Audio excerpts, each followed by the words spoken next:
watch this. But obviously, if you have any, this will hopefully be available for people who couldn't make it tonight to watch more seriously, and we hope that it will attract a wide audience. The format, we have sent the candidates some themes that are of interest about walking, cycling, other environmental issues in the area.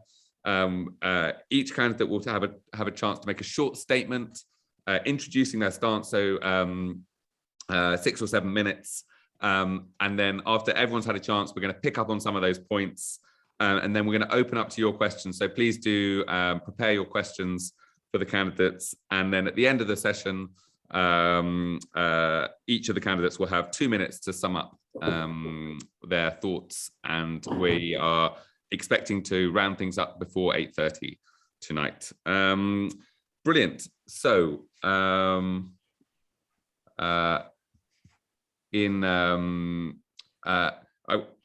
going to go in a random order and start with to hand over the floor firstly to Emma Chan of the Greens. Emma, are you ready to?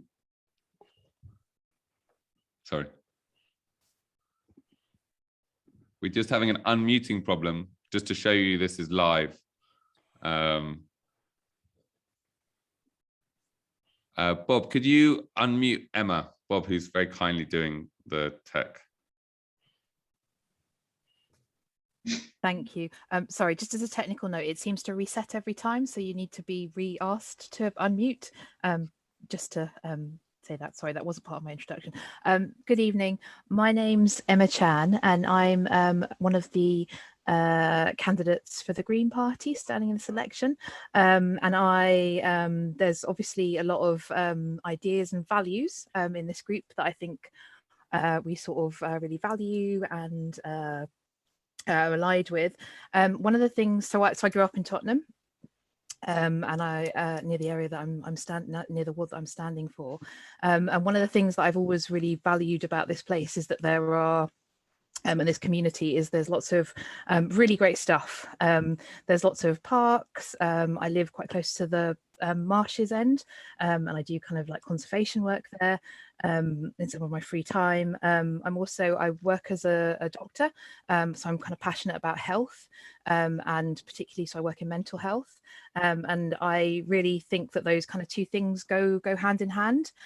Often when the conversation becomes about the environment and about climate change, we often sort of talk about things as if that those things are kind of optional, that they're kind of a luxury thing, that we need to kind of start with the sort of basics, the sort of people having their kind of immediate needs met.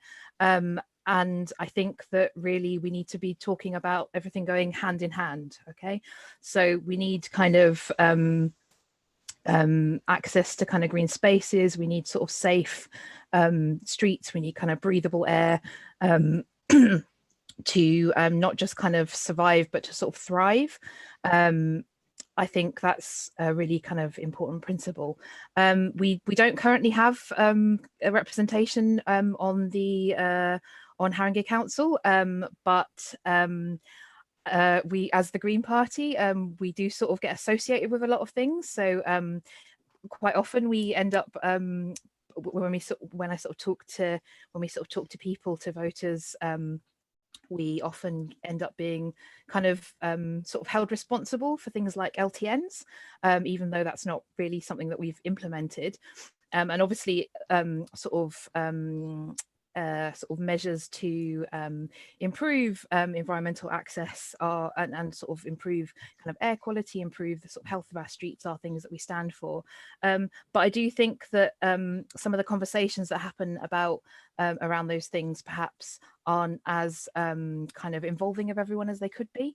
And I think that's another really important thing. So I think it's really important that we see the environment, that we see kind of fighting climate change as something that everybody needs, that it's not a kind of optional extra. It needs to be kind of embedded into the decisions that we make as individuals, as communities, as kind of local government.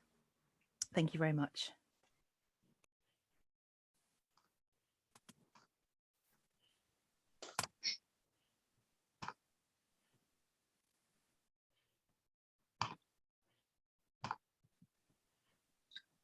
Thanks. I had the same issue unmuting myself. Emma, thanks very much. Great. We're going to move on now to the Conservatives, Claudia Matthews. Claudia, are you there? Oh, Claudia? And we may just have an unmuting issue. Bob again. There was a message in chat, Henry, to say that she was Claudia was going to try another device because she was having problems with that one. Okay, right.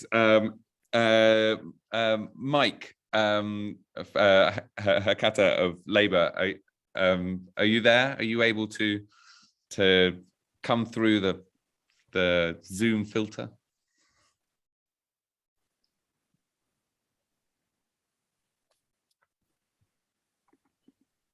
Mikey, sorry. I'm there now. Yeah. Great, thanks. Can you hear me? Yeah. Okay. Yeah. Thank you for inviting me to this hustings. And I mean, obviously, it goes without saying that never have the challenges been so great as they are now, and the need for long-term generational change means our solutions must be urgent, but they also must be well thought out, well designed, and well structured. Almost everything we do will help reduce carbon, but will also reduce pollution, waste, increased health, well-being and safety. The Labour Party in Haringey is committed to transforming the borough into one of the greenest in London. We will transform our neighbourhoods, streets and high streets, revolutionise energy use and production, protect and enhance biodiversity, clean our air, maximise our recycling. In a borough with such stark inequalities, climate and environmental justice are totally interlinked with social justice.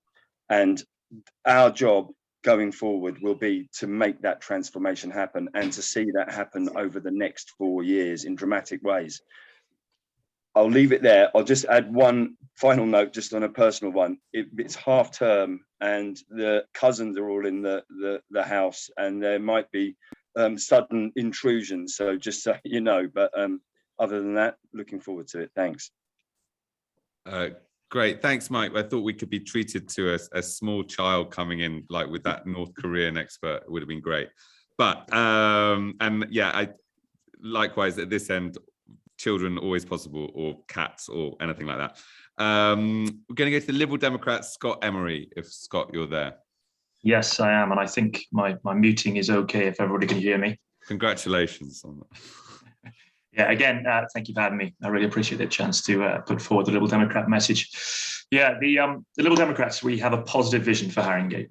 Brilliant things like planting more trees, installing more great things like segregated bike lanes, air quality monitoring sites, and EV charging points. We've also signed up to the London campaign's cycling pledges, the first party in Haringey to do so. That was a quick update and a quick run through. I'd like to go into those in detail because I think anyone can stand here and say stuff like that, but I want to prove that I know what I'm talking about here. Cycle lanes. I commute every day back and forth to work. As it stands, I can't wait to get out of Haringey. We need safe, segregated cycling with proper filtering at junctions. Just take a look at the middle of our borough and show me how a cyclist is supposed to get across it. If we want to make a serious offer to residents to make them get out of their cars and onto a bike, we need to change the culture. We need to make our roads attractive to more than just brave, fit, middle-aged men. I think it's important to talk about other forms of active travel too.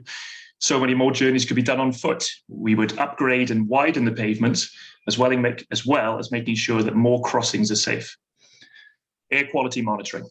Let's look at Camden. You've got smart apps there that mean residents can see live data showing what the pollution is like in their area.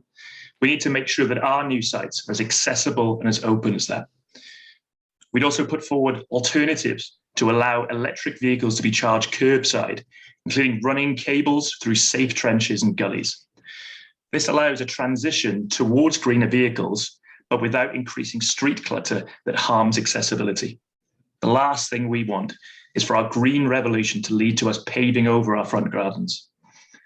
And that brings us up to another side to this. We need to solve Haringey's problems. Flooding has been a massive problem here in Haringey, seemingly getting worse every year.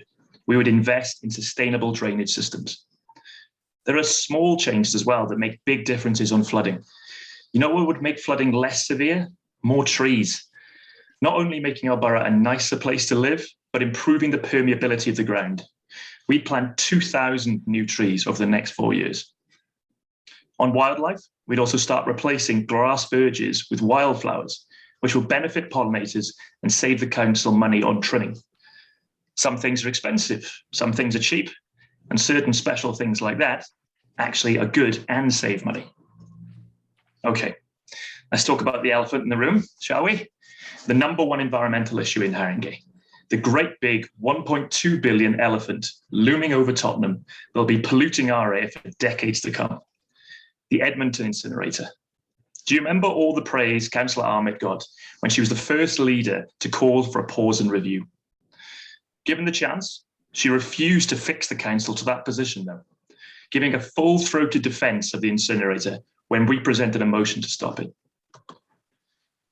That incinerator is in one of the most deprived parts of London. It's going to be burning plastic and putting that straight into the lungs of people who already have poor health outcomes. We've been against it from the start, with the people against this awful plan. We would pull Haringey out of the deal and ask the NLWA for a rethink. That's our vision, but I want to talk now about their plan now, about the only opposition in Labour that really matters, the Labour Party. I've thread through and noticed a few things that stick out to me. They talk about cycling, but while other local authorities have pushed ahead on walking and cycling schemes, Haringey has fallen behind. In the words of the independent Healthy Street Scorecard, Haringey has promised much over the last few years on active travel, but there has been little sign of delivery, and that's increasingly showing in its results.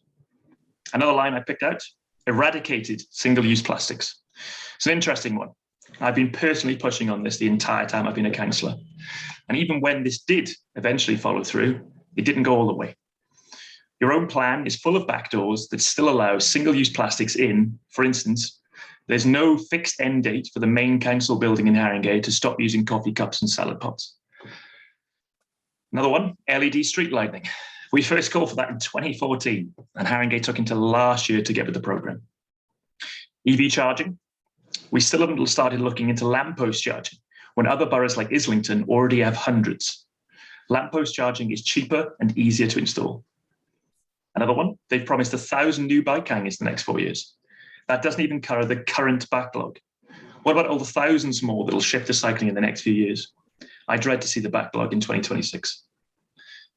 They also claim they'll hit the mayor's 50% recycling target by 2030.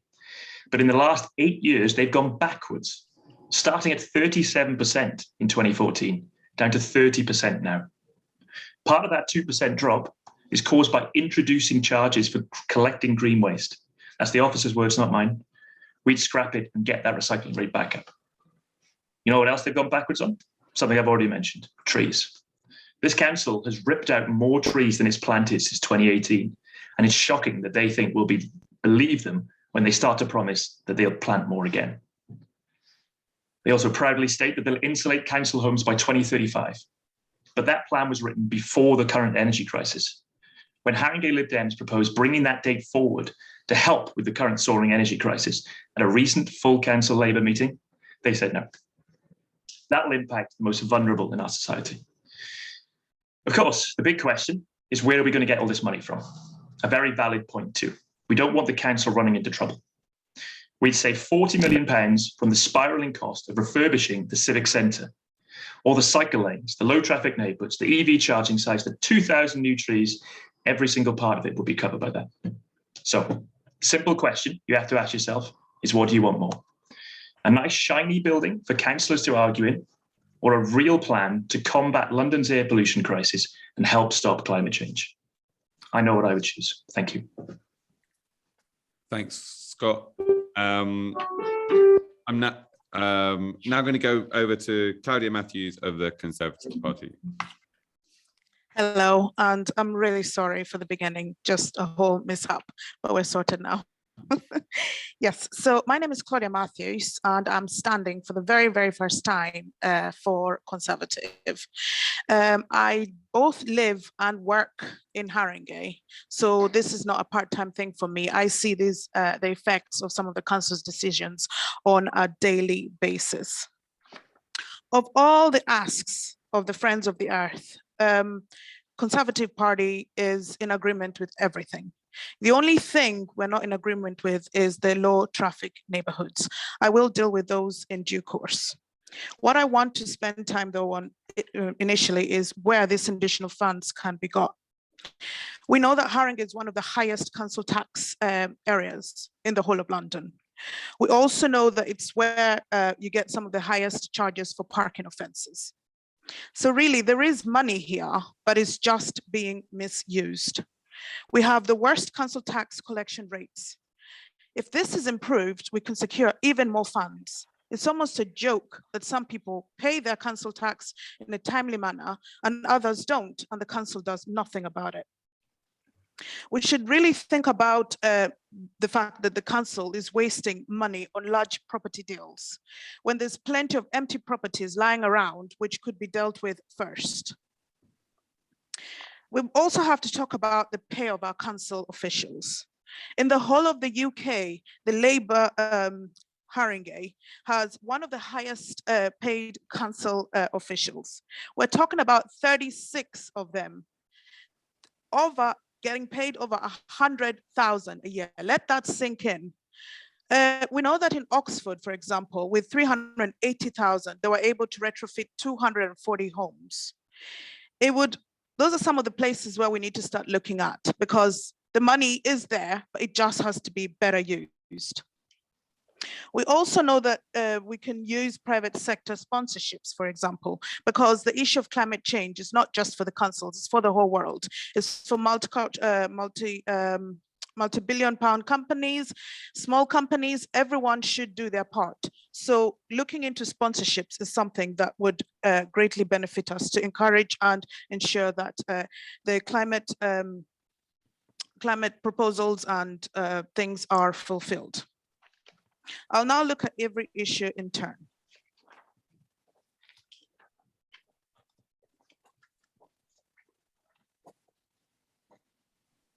About preserving and improving green open spaces, we know that most times it's the minority groups, the people living in deprived areas, people of low economic status, females, the old and the poor, who are most alienated from open green spaces.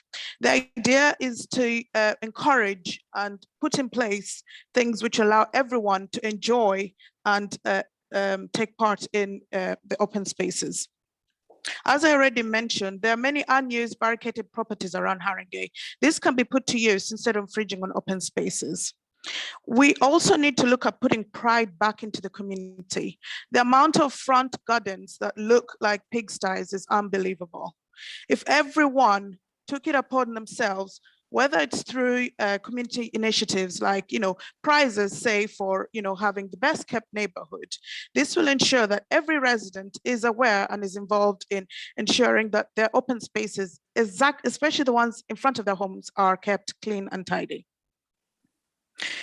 Many of us have been through the parks of Haringey. We are not alien to flower posts, flowers being tied to a post. This is a stark reminder that those green spaces have become very dangerous indeed. They're home to predators. It's where knife crime happens. We need to ensure that there's more policing, more lights, and engagement with local people to make these spaces welcome to everyone. My colleague touched on flood risk. This is true. We've seen in the last 2 years some floods which have affected and caused damage to property. It would be good to put in place green infrastructure to help prevent floods. This is things like rain, bioswales, green roofs, etc. You ask about more resources for the carbon management team. The question is what exactly this money will be for. Obviously, if it's for small things like, I don't know, carbon detectors, that would be easy. But if it's for the bigger things, then you can rely on the Conservative Party because we have a track record and have expertise in getting climate action in place. The Paris climate change, for example, this was an agreement of 15 years ago. We're still on target despite financial upheaval. You're talking of cyclists. I, for one, see this as a huge concern. The amount of cyclists that have been trapped between station and moving cars on green lanes is almost a daily occurrence. The council needs to do more to roll out more cycling provisions. And better still, we need to talk about cycle hangers. How do you expect people to cycle and use bicycles if there's nowhere to store them? So maybe we need to start with that. There's also need for cycle training because a lot of people are simply scared of cycling in London. The only issue that we mentioned that we are against is the LTNs. Less than 4 months ago, on the 8th of December, less than 4 months ago, a row erupted after the council unanimously voted those LTNs that were in Haringey. We feel that there's increased local congestions in boroughs such as Enfield and Ealing. We have evidence that these LTNs have made no difference to pollution levels in both Enfield and Ealing. We know that some of the councils that have had these in place have actually now taken steps to get rid of them. The LTNs do not work. They're not the only thing that can work. The other things that can work. We should not make the lives of the people in Haringey difficult. This is a place with families and children. We need to find a middle ground. There are other ways to ensure that carbon is reduced. In conclusion, I just feel that there's a lot of slapdash misuse of money. The money is there and the Conservative Party will ensure that the money is put to better use. If anything, it will put the councillors to work. It's time they started to work. It's time they stopped engaging in shoddy deals, and it's time they started to be accountable for the money and the people of Haringey. Thanks, Claudia. Now I'm going to ask Bob, if possible, before whether we can get all the candidates on the screen at the same time, just so that as Claudia alluded to, there are a list of kind of suggested priorities or at least issues that I think has been sent to the 4 representatives who we have here. And we just wanted to run through them to see whether we could quickly find where the points of agreement and disagreement are, if that's all right. So I can see Mike and Claudia on my screen.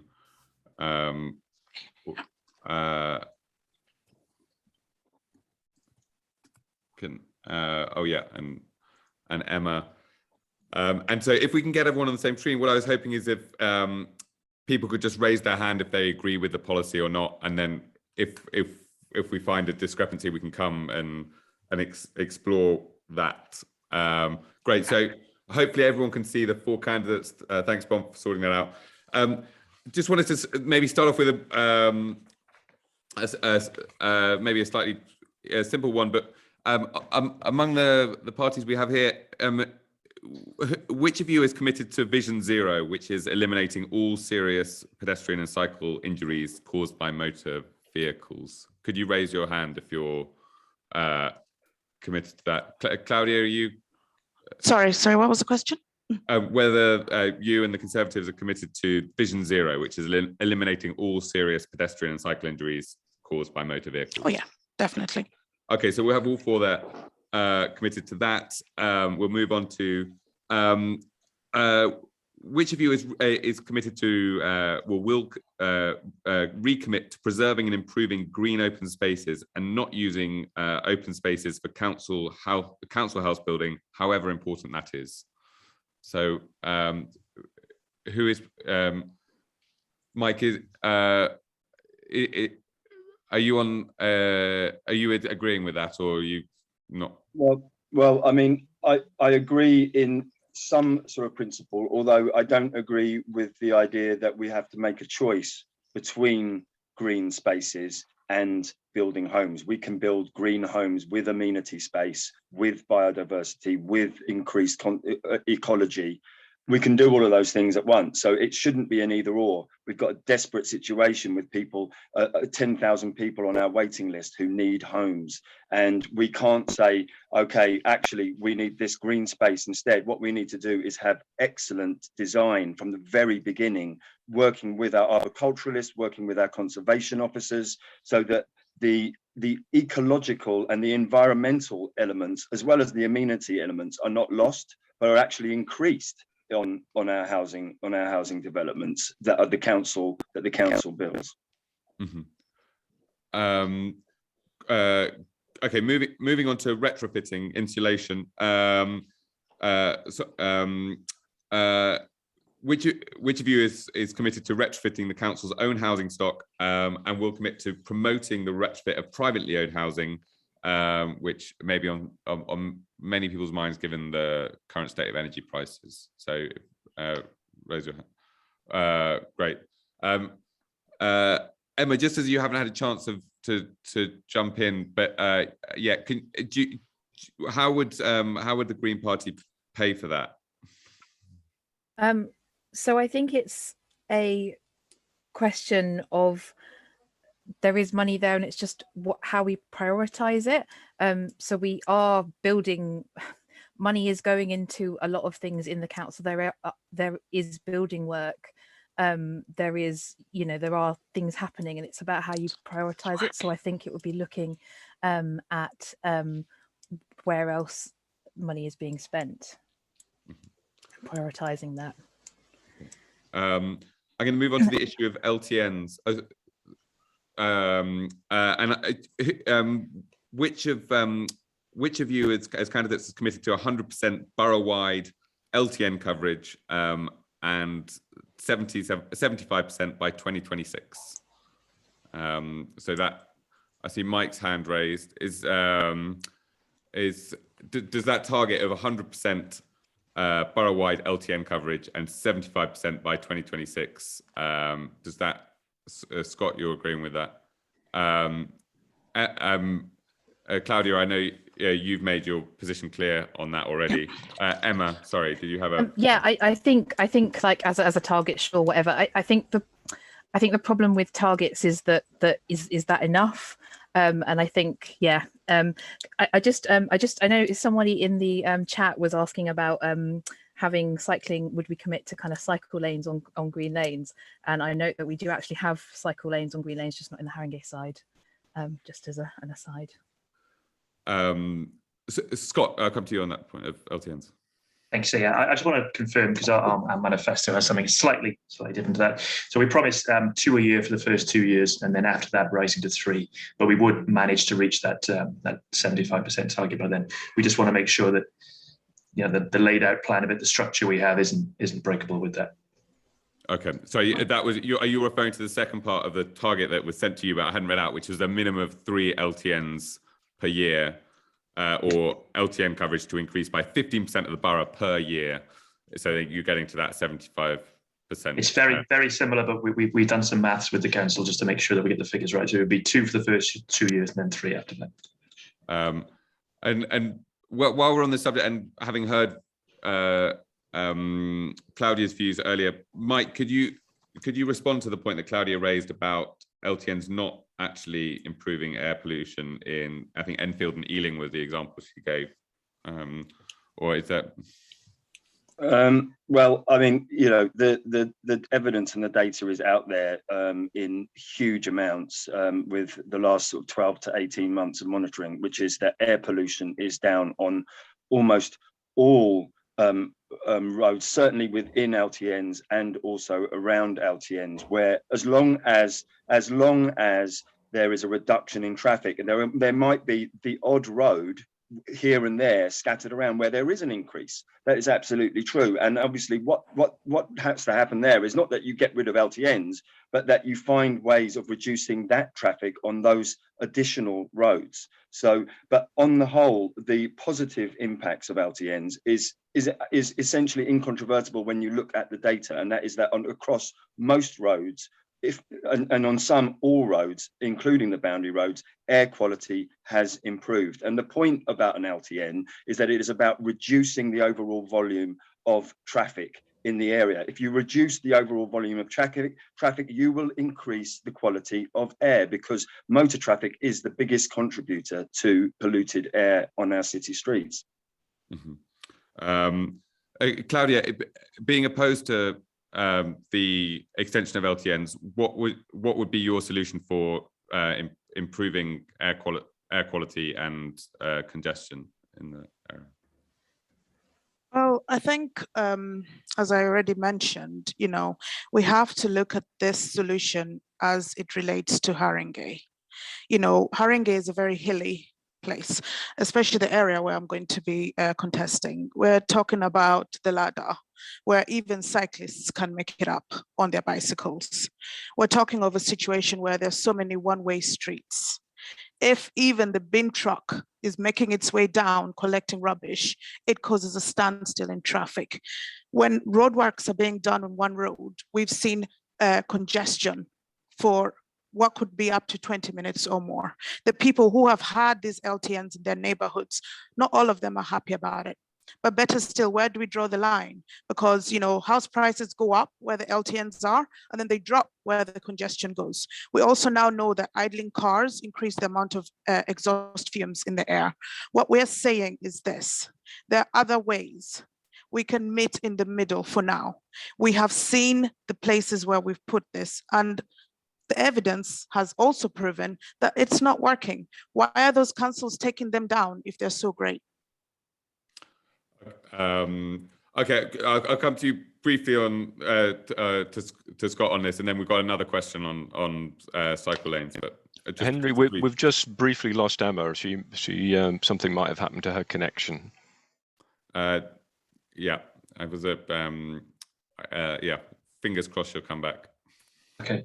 Yeah, I think one of the important things with these LTNs is how we can bring people together. And I think one of the real misconceptions is the lack of understanding and the lack of evidence put forward by councils to show that they don't work in the short term. For the first 6 weeks, for the first few months, it's going to be difficult. But long term, the traffic stops being displaced and starts evaporating.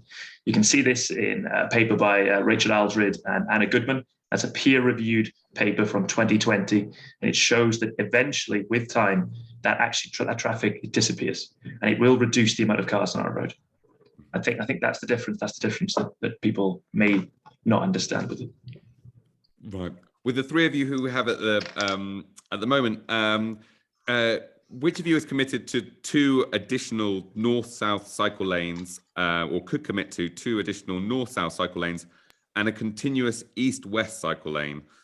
These are, and here we're referring to fully segregated cycle lanes connecting at both ends into the cycle lanes of the neighbouring boroughs.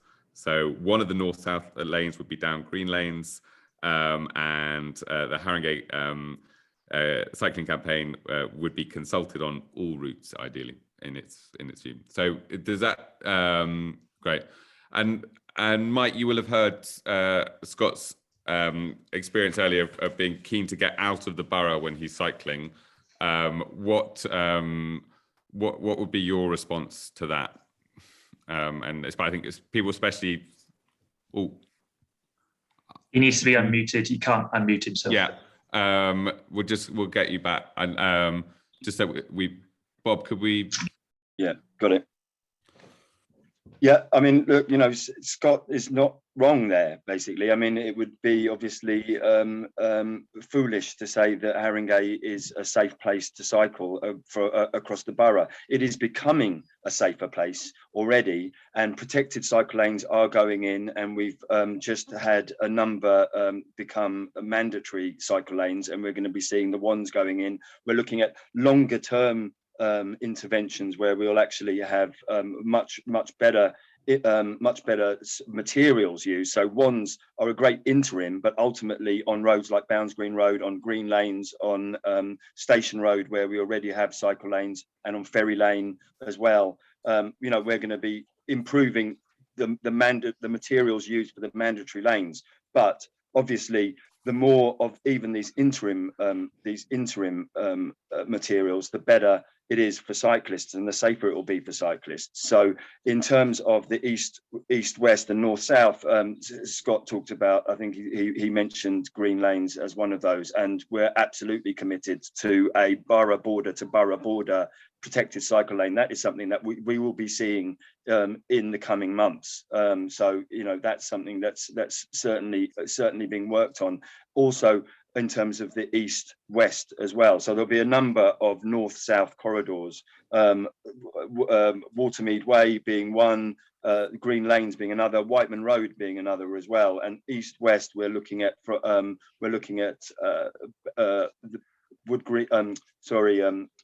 Trinity Road to the Q10 to White Hart Lane, and also Lordship Lane and St Anne's Road as well. So these are all in the pipeline. They're in our walking and cycling action plan.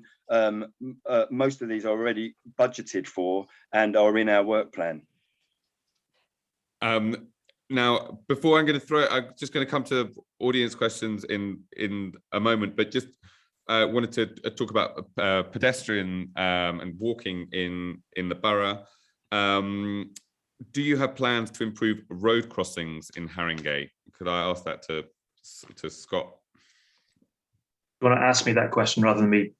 Yeah. I think I mentioned this in my opening speech, but I think that there's a few key points there. We've been speaking to a few different local groups, and I think, like we've mentioned, the idea of widening certain roads, certain paths, and also to make the crossings better. So I think there's far too many places in Haringey which are just difficult to get through because of that.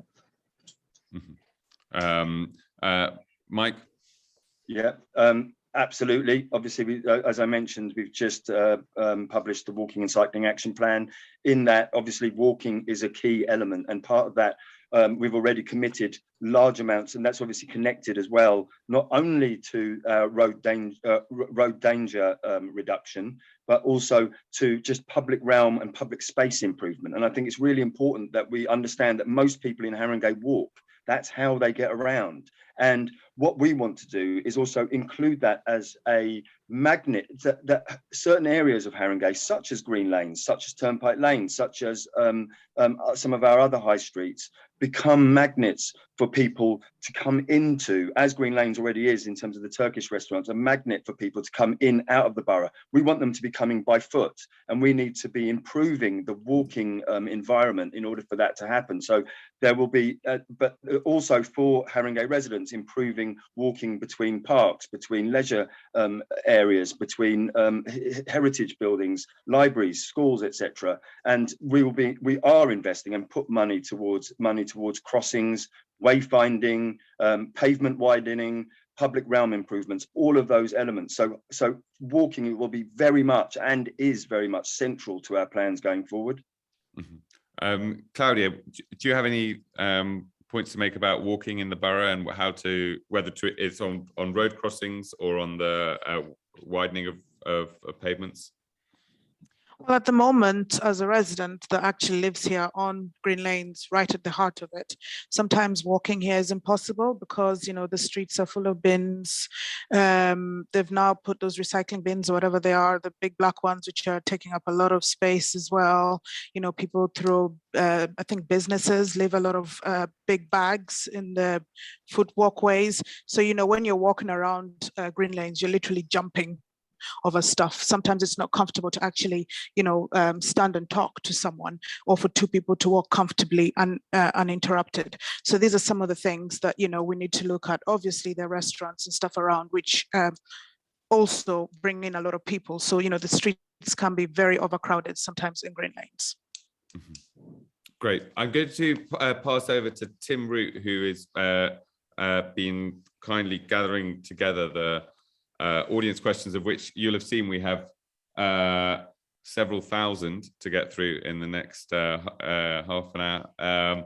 But Tim, if you're there, great.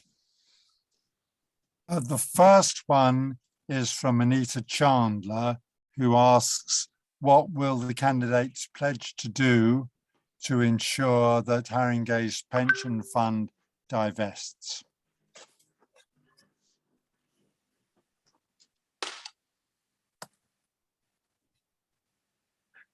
Oh, sorry. Can I throw that to Scott first?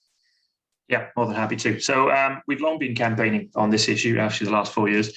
We did manage to get some success a couple of years ago when the council agreed to do, I believe, 2/3 divestment from fossil fuels. Mike will probably correct me on that figure.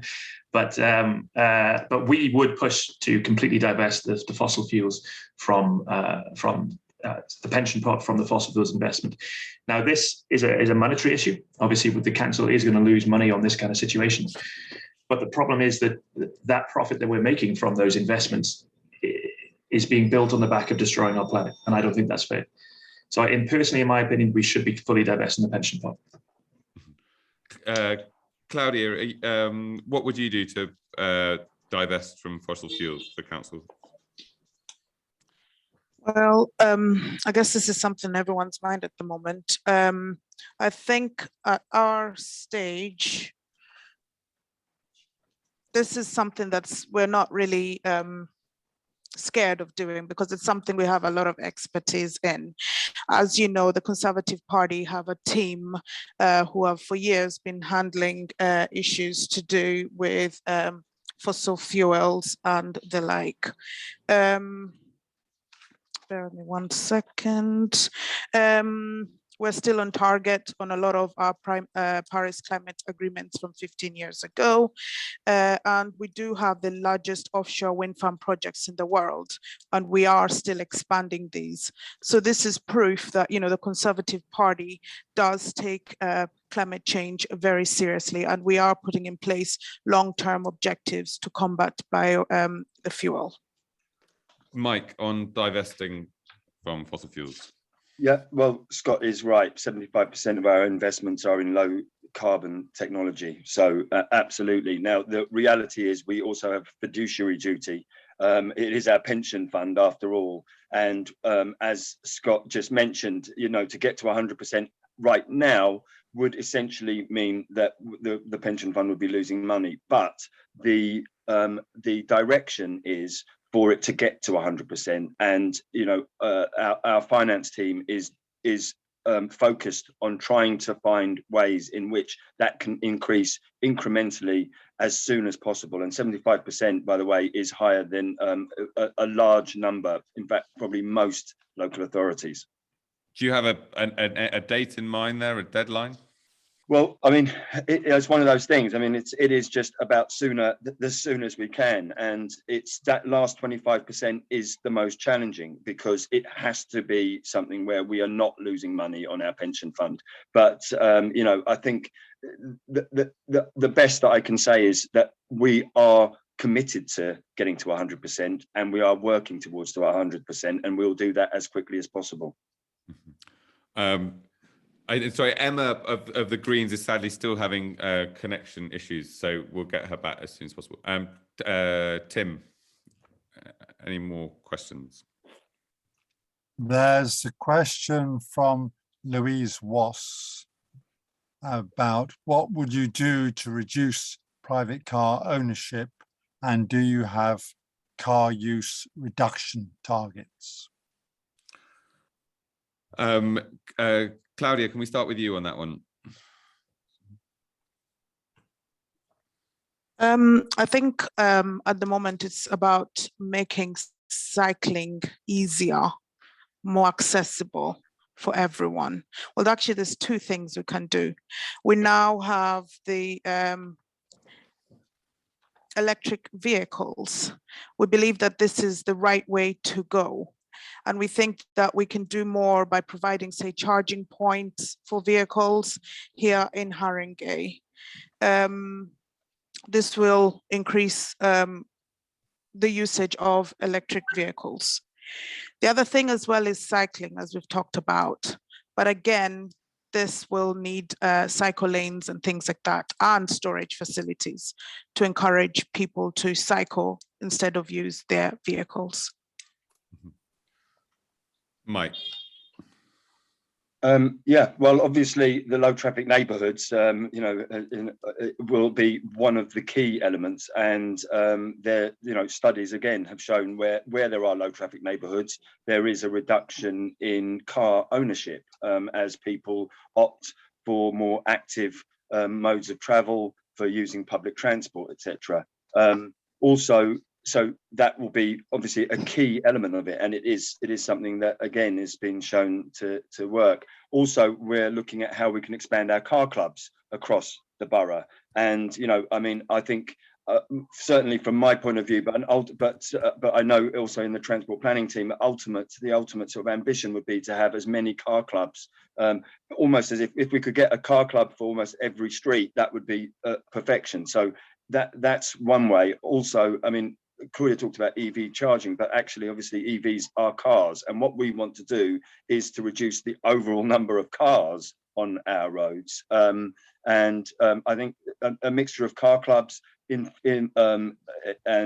investing in LTNs, as well as improving the cycling infrastructure, as well as also, especially in a borough like Haringey, we will be rolling out a e-bike scheme borough-wide that will be coming out very soon, and also expanding our affordable bike scheme so that more people on low incomes can also get bikes. Mm-hmm. And sorry, I was momentarily distracted, but is there a target there for reductions in vehicle? I think the question was about a target, but did you have a numerical one in mind for car ownership or car use in the borough? I mean, well, car ownership in the borough and access to cars is quite varied anyway, and it's actually quite low. So access to a car, only 40% of the borough's population have access to a car, and that is actually divided from west to east. So most of that car ownership is actually loaded in the west of the borough, unsurprisingly, the more wealthy area of the borough. Once you go all the way down to, for instance, Northumberland Park, you're looking at car ownership levels of 15%. So, ultimately, what we want to do is try and disincentivize the wealthier areas to bring their car ownership down. But ultimately, we don't have high car ownership numbers. Most of the traffic that is actually we're seeing on our streets in Haringey is actually through traffic. But just on a simple response, no, we don't have an exact number, but ultimately we would like to see it reduce, if you like, to 15% across the borough. Scott. In terms of the specific target, I don't think we do have a target in terms of reducing the number of vehicles. We do have a general idea of reducing the number of journeys. So I think if you look at very short journeys between those would take 30 minutes by foot, for instance, you want to try and get most of those, I think, up towards the mayor's target, which is around 80% of those journeys to be made by foot or active travel rather than on car. I think I would agree with Mike on certain ways to do that. Obviously, the best way we can get people onto bikes is through proper cycling lanes, proper segregated cycle lanes, and also, like I said in my opening statement, that idea of widening the paths, making routes more accessible through the borough by foot. I think that's quite vital too. In terms of overall, obviously, Mike raises an important point in terms of the through traffic. How can we actually get that to reduce?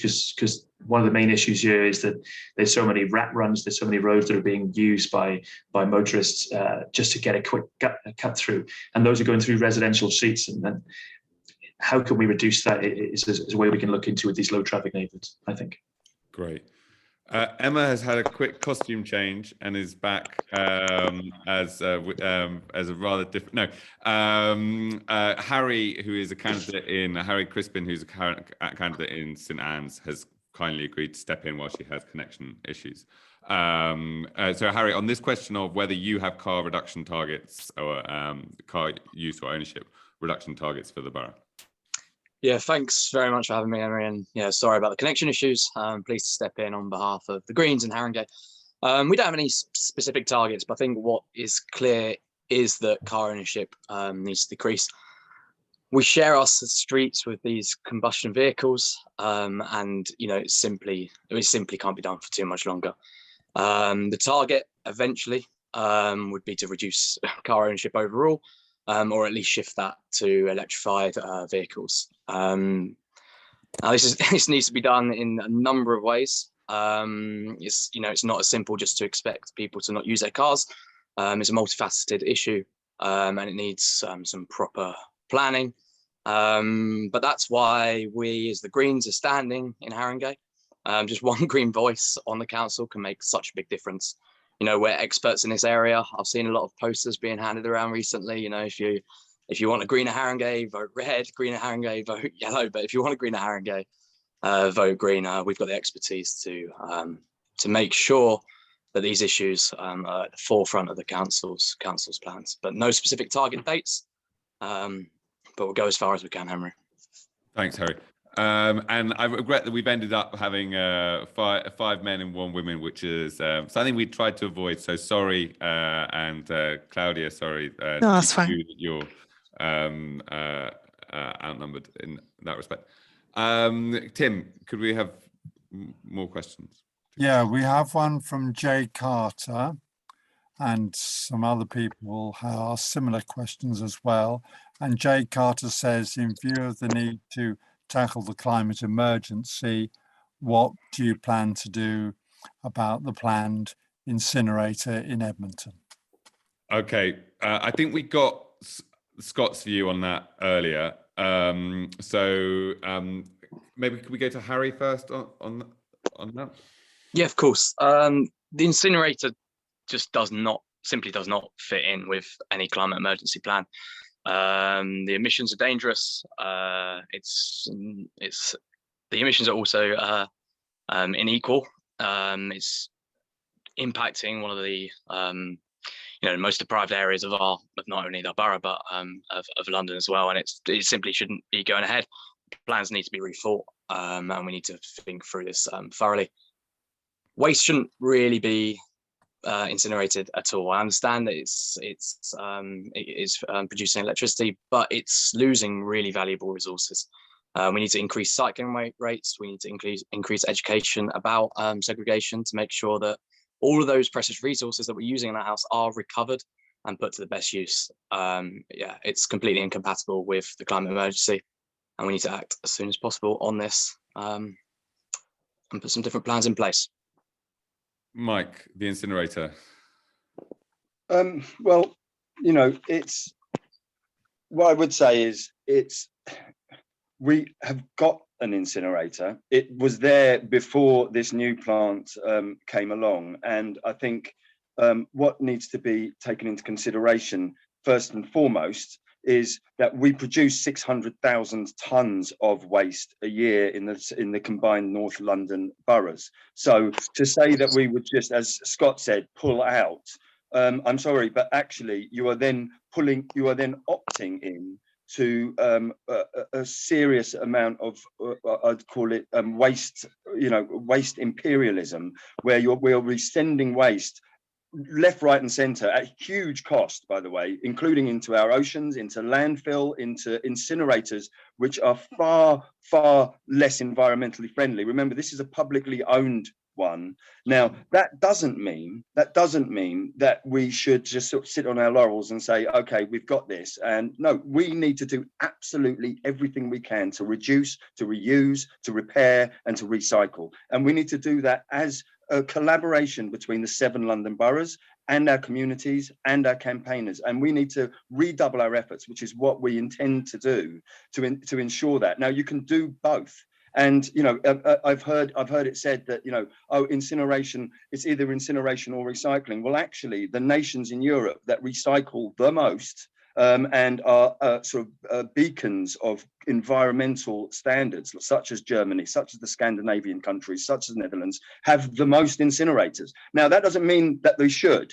Incinerators are certainly in the worst category that we have. But the point is, we do have that waste. We do need to do something with it. And it's far better that it's actually creating heat for tens of thousands of homes than that we're just pumping that out. Now, the reality is, and I'll just quickly reiterate that point, the plant that's being proposed and built in the present site is the cleanest in Europe. Right. So the point is, if we were to send hundreds of thousands of tons of our waste elsewhere to be incinerated, we really would be polluting on a level far greater than the proposed site. But the point is, we can do both, and we must do both. We must reduce, and we must continue to reduce, and we must put in practice policies and programs that help that. That includes things like, as we've put in our manifesto, creating reuse and repair hubs. We've already funded One, a repair hub in Broadwater Farm with our community carbon fund. We need Can I to stop you there? Sorry, Mike, can I stop you there if that's all right? Or, that's fine, yeah. Just to keep it on the incinerator. Thank you. Scott, just to come back to on that point on the incinerator, that, well, the points that Mike raised. I just want to come back on one point really, and I'm just I can have this argument if the incinerator was anywhere else other than in one of the most deprived parts of London, and I just cannot understand why it is there. And this point about, you know, the traffic moving down the roads and putting it somewhere else. The air pollution coming out of that incinerator will be bad, and it will affect some of the most poorest in this community, and it shouldn't be there. It shouldn't be there. It's also, sorry to cut in as well, Scott. I mean, it's fantastic to have incinerators. You know, when your recycling rate's at 80%, when your recycling rate is far below 50%, it just provides a distraction for. Thanks, Harry. I'm just going to bring Claudia in on this. Claudia, do you support the incinerator or not? No, I definitely don't. And this is part of the reason why we need to dilute the pond, which is becoming a very cozy Labour majority within Haringey. Some of these things are, for example, clearly you're very, it seems like, you know, you're not really connecting with local businesses.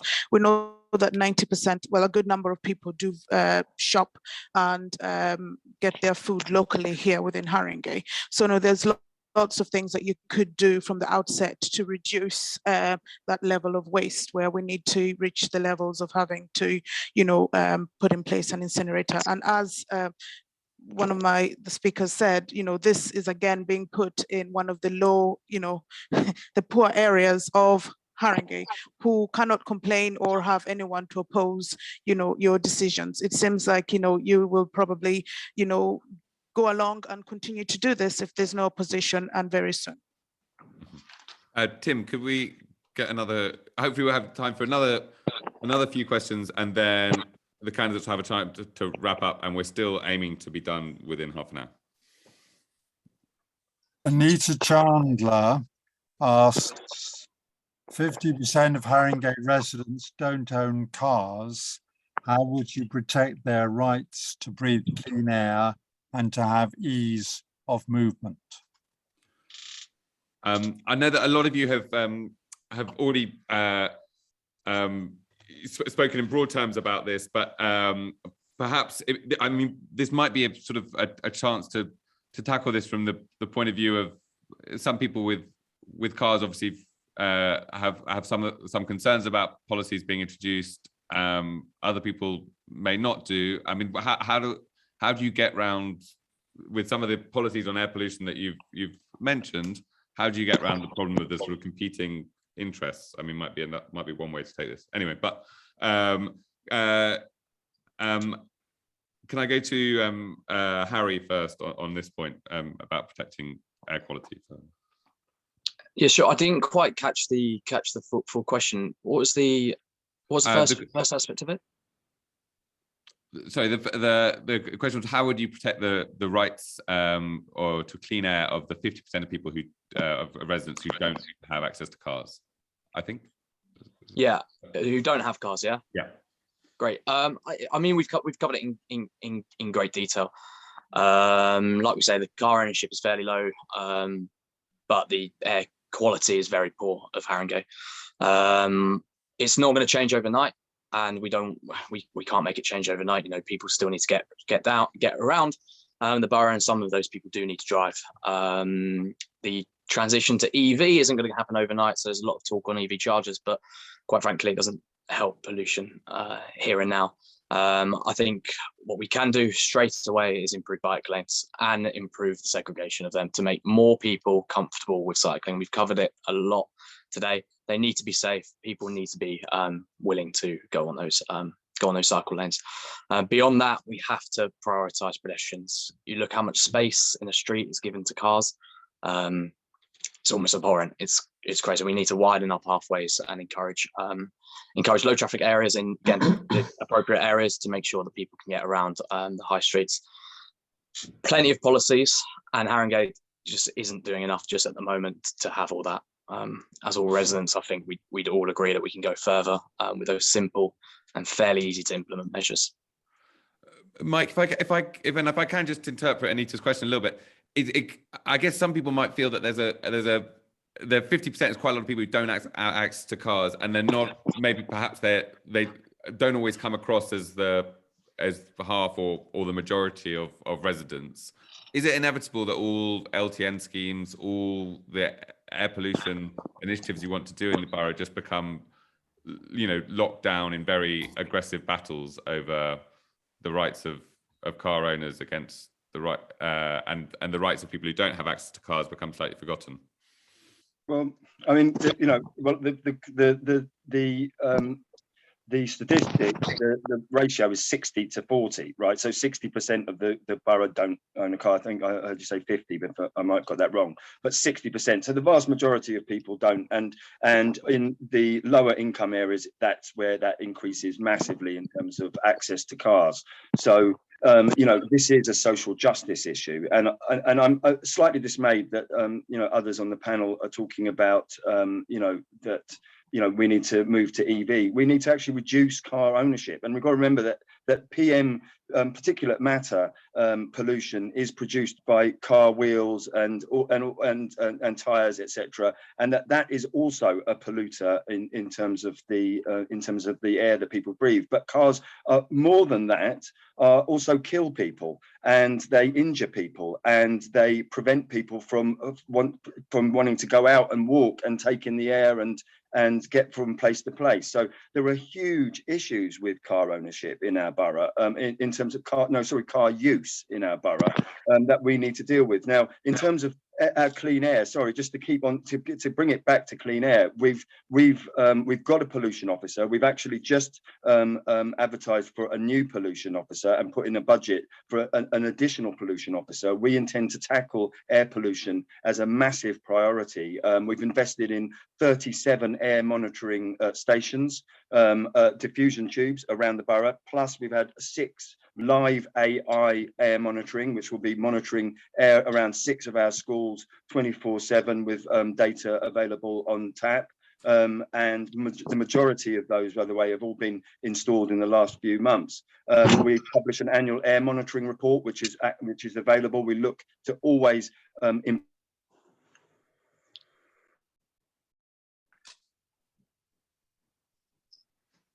You okay, Mike? Let's just hold on a second. I initially thought it was Harry who had combusted, but there are all of these layers in which we've got to fight this battle for clean air, because clean air is again another social justice issue. Mike, I'm afraid we lost you just 30 seconds before the end, or at least I lost you. So, but on the point about the social justice issue, I don't know whether it was just basically about anti-idling. I don't know if you got that. I think it was just after the monitoring point about the AI you had. Right. Okay. Yeah. So yeah, I mean, it's just that we've got well over 40 air quality monitoring stations around the borough. We've got 6 very high tech ones that are taking live data. And the majority of these have all been installed in the last few months. It's so important. Haringey Labour is absolutely committed, because it is a social justice issue, that we must do everything we can to clean our air for the people that are most impacted by it, disproportionately impacted, which is the poorest people in our borough. Okay, just wrap it. Scott, do you want to come in on this? Yeah, I get frustrated when people talk about the poorest people in society getting hit at the pumps and stuff like that. Obviously, the poorest people in society can't afford a car, and I think some of the poorest people in our society are living on the streets, and the idea of having a car is a dream. And we have to make sure that we can help alleviate the air pollution that's affecting them. And I think something that hasn't been mentioned so far actually is bus networks, and the importance of making sure that we can do everything we can to not only save bus networks from being taken away from us, but to fight for new ones. LibDems have been fighting for bus routes for a long time. We managed to save the 143, which is a bus that runs through Highgate recently. So that's managed to stay back online. I think that's so important for, as we said, the most people in this borough that don't have a car. Thanks. Claudia. Yeah, so obviously, as you said, there's 50% of people who don't own cars. There is 50% of people who own cars, on the other hand. And when you get, this position is not, you don't get to choose who you represent. You can't say I'm only representing the 50% who don't own cars, or I'm representing, you have to represent everyone. It's about finding a middle ground. It's about looking at innovative ways to make sure that there's win-win for everyone. Yes, there's people who use cars. There are people who require cars to be able to get to hospital every day or every week. There's people with young families who need to have a car. There's people who are cycling but also still own a car. Then there are people who don't own a car at all. So how do we meet them in the middle? So this is why we're saying we can maybe mitigate. We can invest in local green spaces. We can encourage, more planting of trees, etc. We can put in place these cycle lanes. But most importantly, if the car is the problem, we can offer a solution to the problem by encouraging everyone to go electric. Okay, the 50% was from the questioner, Anita. I don't have the correct figure to mind. Mike says it's 60% who don't have access to a car, and 40% who do have access to a car. So we'll leave that one for Google afterwards, but thank you, Mike. If that's all right. Tim. Well, we've got two related questions. Anna Pohl says, what will you do to help improve biodiversity? And Giovanni Ozzi says, what will you do to protect the mature trees in the borough? Can we start with Claudia on this? So yes, we, as you know, we have already spoken about, creating wildflower meadows and bee corridors. We also talked about making green spaces, because obviously if everyone is involved and feels like this green space is something that they get to enjoy, then maybe we'll all take a part in safeguarding the green spaces that we do have. So for this, we've talked about trying to reduce crime within those green spaces so that everyone feels that, it's something that they can be proud and they can contribute to. We talked about the issue of flooding, but we also said that for this, it would be good to have green infrastructure so that we can have a win-win, solve the problem with the flooding, but at the same time, have rain gardens and things like that. So, you can also create recreation for the local people. Harry.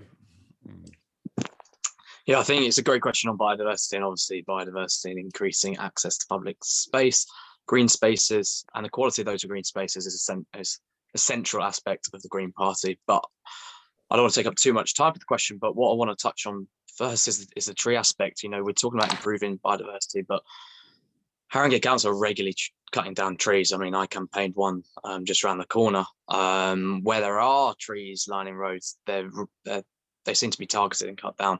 We need to put a stop to that.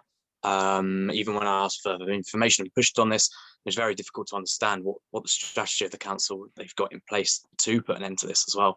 So we need to first tackle that, and then we work with the green spaces to improve access, but also the quality. And only after that is when we can find new opportunities to improve areas with local organisations who have the expertise in that as well, and make sure there's access across the borough, not just in certain areas that already have good access to green spaces or okay access. Scott?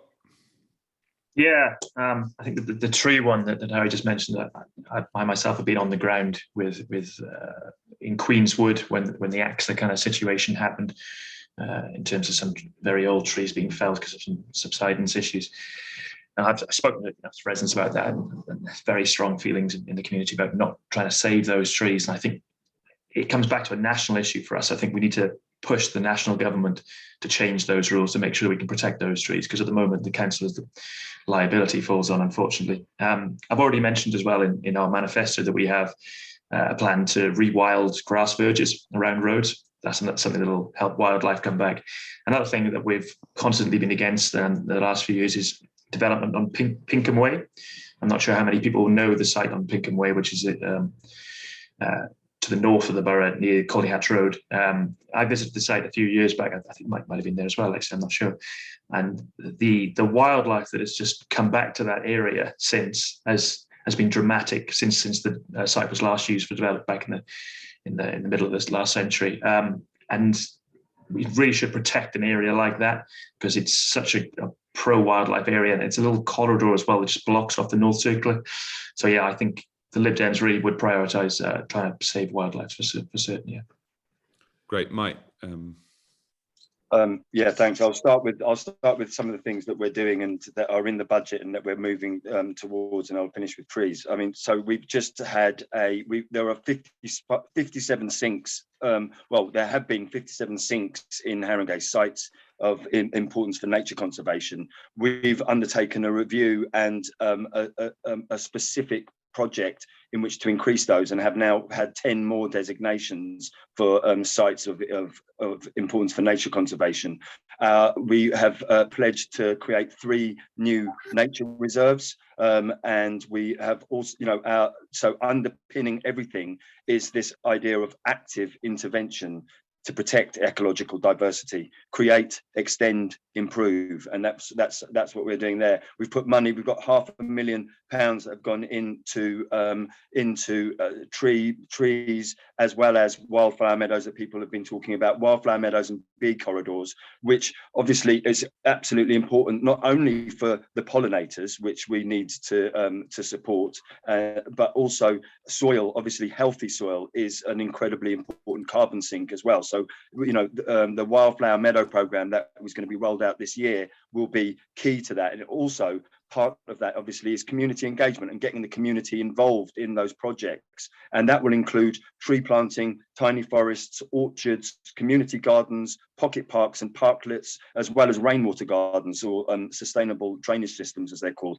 All of these things we've budgeted for. We are putting forward programs so that we're properly going to be greening the borough. On top of that, so just 2 last things, we are going herbicide free. We are looking at and bringing in on form piloting schemes like foam screen, root wave and community weeding, so that we can move away from glyphosate. And finally, with trees, we have put in an emergency funding to ensure that there is one-to-one replacement of any tree that is felled. And this is for just this year. And that includes community sponsorship. We've got so many trees at the moment, we don't actually have the resources to get them in the ground quick enough. So, but that's only the beginning. We are putting together the Haringey Urban Forest Programme, where we intend to bring the canopy cover across the borough to a minimum of 30%. I'm hoping that once we develop this programme this year, it will be 40%, and that will be a massive, massive green transformation of our borough that will be generational in its impact. So all of that's going on. And I'd just like to say one last thing that was mentioned about trees being felled.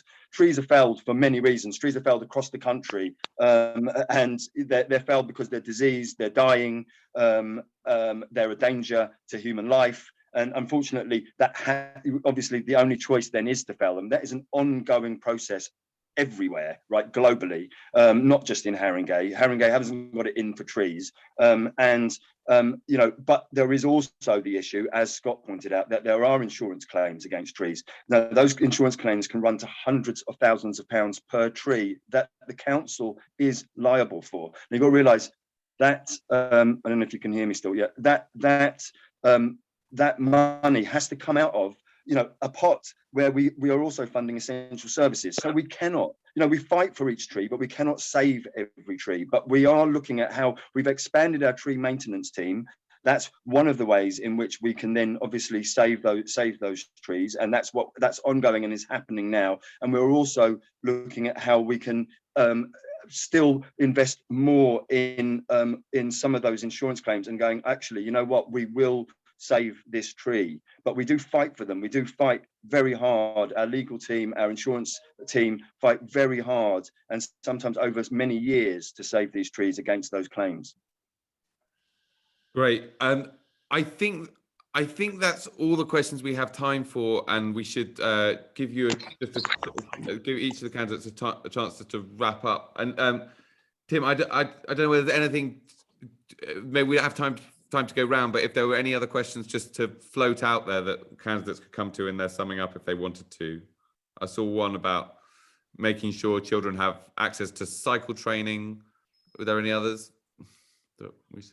Lucy Craig says that it's important to know about the candidates' personal commitments, and would they mention 2 or 3 actions that they've taken to combat climate change? Okay, so the question I mentioned on cycle training was, how would you make sure that every child in Haringey receives cycle training? Currently less than 50% do. And so what I'm going to do is I'm going to give everyone 2 minutes to sum up. If you want to come to the questions that Tim have mentioned, then please do. Otherwise, it's your chance to round off the discussion.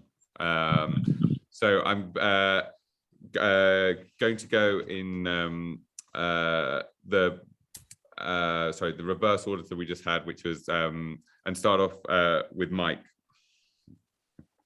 Okay, thank you, Henry. Well, I mean, it's kind of all been said, but there is a huge amount more that can be said. Obviously, we are.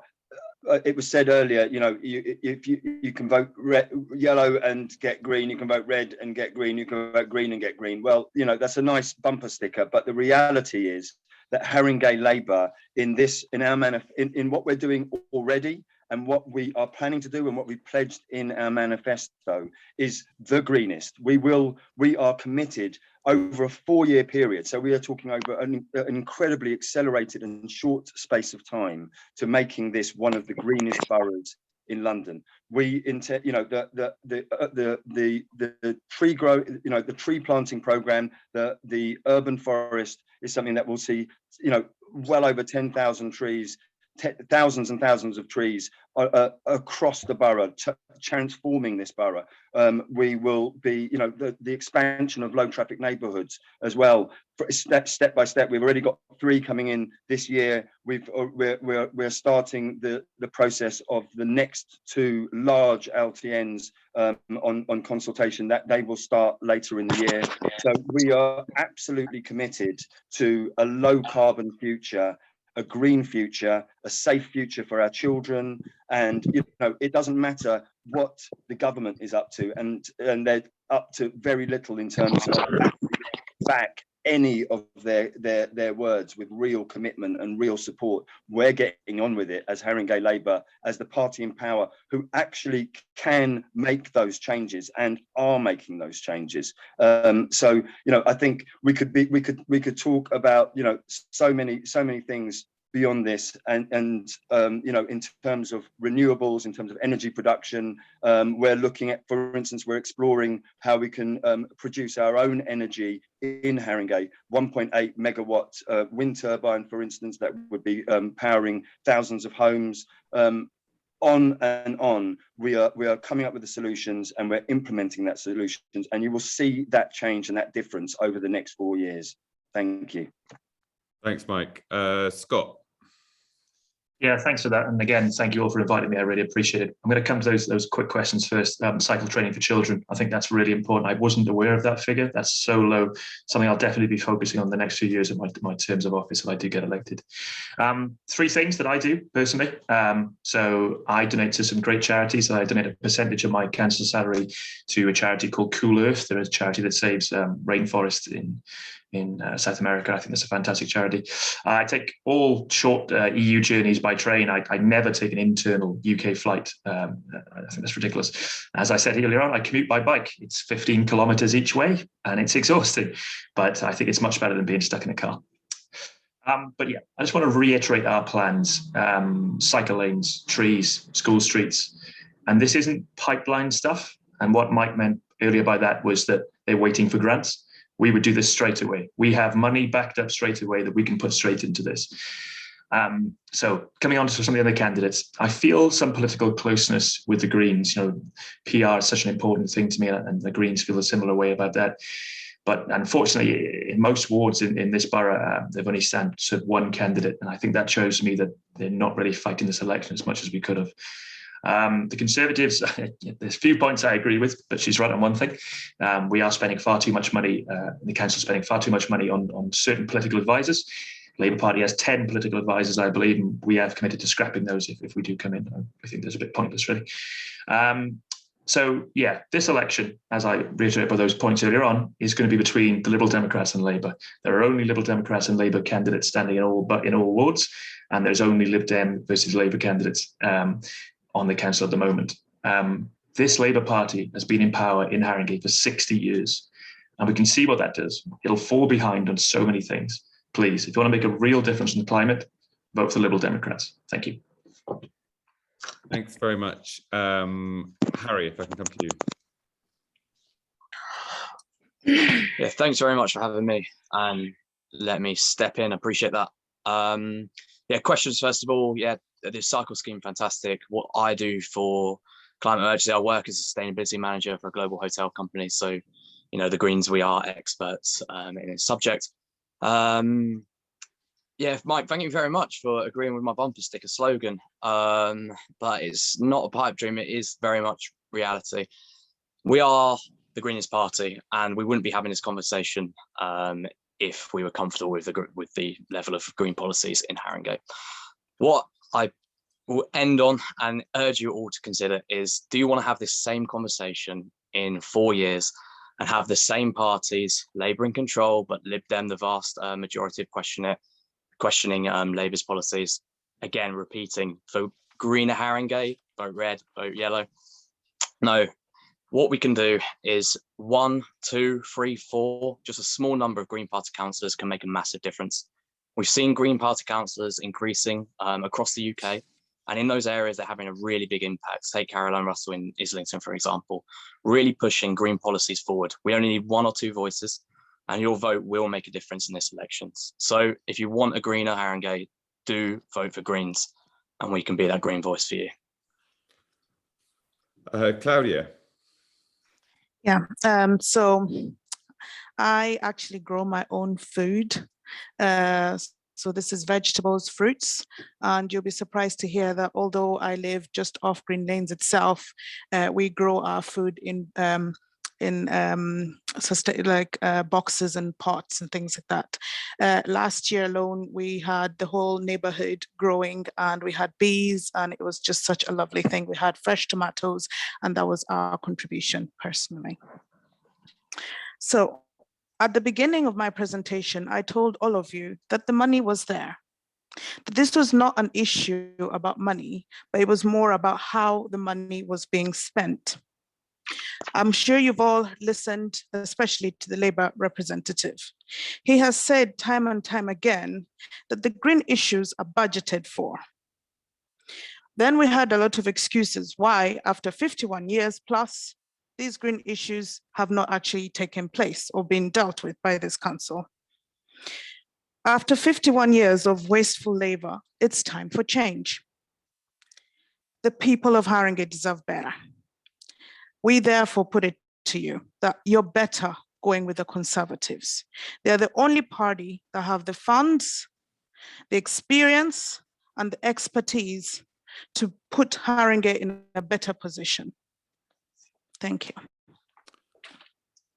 Thanks very much. Thank you all for your questions. Sorry we didn't get to all of them. There was one that I'm going to read out, but which pointed out that, which we didn't get to, but I think it's worth reading out, which is, how is the council going to convey the message to the public that we are in an emergency with a 3-year window to stop using fossil fuels, so that people actually understand why you are making the changes and you are, and don't fight them? Well, we didn't answer that question, but hopefully the discussion did give some ways in which fossil fuel use can be reduced.